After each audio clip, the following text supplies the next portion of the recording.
So in this slide I have the image from here, and I also have this image. So down here I've got GEC stuff, and I actually built this. We're going back to slide 1, standards. What I'm saying here is that if we build the standards by human hand, then all we have to do is create the main lesson 1, main lesson 2, main lesson 3 set of standards according to the Fractal curriculum. Then we generate the summary set. So this is an auxiliary set of standards that exists in the standard library, and this is derived from this automatically. So when we create the summary, then we'll have all 4 Fractal lessons, and we hit this button that says AI generate your content, and the whole system just generates everything from here, right? We don't have to write content anymore. This is where we're headed. Now, if I have to refine my whole corpus from this perspective, then if I find learning friction anywhere in the system, one of my approaches is going to be to come in here and massage my standards. I might have to break them down into smaller chunks. I might have to cluster them a little bit together or rearrange them in some way. But when I do that from here and I hit regenerate, the AI, the system will just automatically regenerate. So what we're moving toward here is self-generating and self-updating curriculum. That's what we're going for.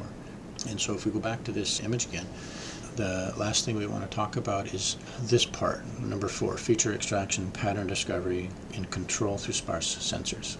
And what we mean by that is we're basically taking things we've learned in the past 5 to 7 years from complex systems, engineering and mechanics. Let me go back to here again. Zoom out one more time and zoom in right here to this autoencoder. This is what SINDI does, sparse identification of nonlinear dynamics. We're basically taking the challenges of nonlinear systems. Now, a nonlinear system might be like fluid dynamics, where you have many degrees of freedom, you have many parameters in the system, and they're constantly changing. You have your state space and you have your temporal space, and it's change over time, change of super complex systems over time. It's not like Newtonian systems. It's not like gravity, where you can cherry pick the controlling functions of a system. You can just cherry pick it because it's simple. Like super complexity is not like that. And actually, human development and learning is one of the most complex domains that we'll ever try to deal with. What we have depicted here is control theory, where we're finding optimal sensor placement, and then we have our controllers and our actuators, and what we're trying to do, we're trying to optimize system performance, and when the system becomes unstable, we provide some control to it. What sparse sampling is doing in a nutshell, you can think of a super complex system like the weather patterns over the Pacific Ocean, and you could put sensors at every 1 square kilometer for wind speed, barometric pressure, dew point, humidity. You could take rich sampling, and then you can collapse down to find the governing patterns in the system. You can collapse that super complex and rich data down using Monte Carlo simulations, using very heavy and hard processes, difficult processes, and you can hope to discover some patterns in the system. But what we found out is we can create proxies using reduced order models, finding the principal components in a system through orthogonal matrix manipulation, basically. And we can actually discover the guiding auspices of complex systems, but we have to find the right sensor points, and then we can do sparse sampling from the system.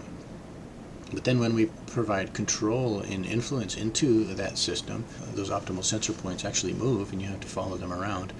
And even more troubling for individual students, the disturbances for one student are going to be different from the disturbances for another student. So in data science of physics and engineering, there are emerging some amazing new tools, because we have super fast compute right now, where we can start to try to discover underlying dynamics of learning, even on an individual basis, and then use that to help us with adaptivity and what we provide that student in that Generation 3 learning environment in order to optimize their pace of learning and the quality of their learning.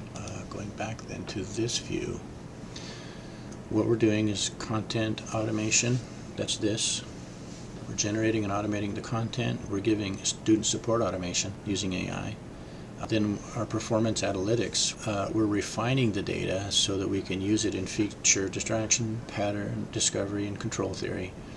And then what we find through here, it updates our theoretical positions, our hypotheses of learning, and then we do content and platform adaptation, and we just keep going around. So this is a more specific view of what we were talking about here, which was virtuous cycles of improvement. And so this is a tighter view of the same thing that we were looking at over here. I'd have to zoom out again. Let me do that really quick. I know this video has gone a little bit long, but it's the last video and it's one of the more important ones. So that's another view of this. So what I'm saying is this is a tighter and more specific view of what we're talking about here, this virtuous cycle of improvement.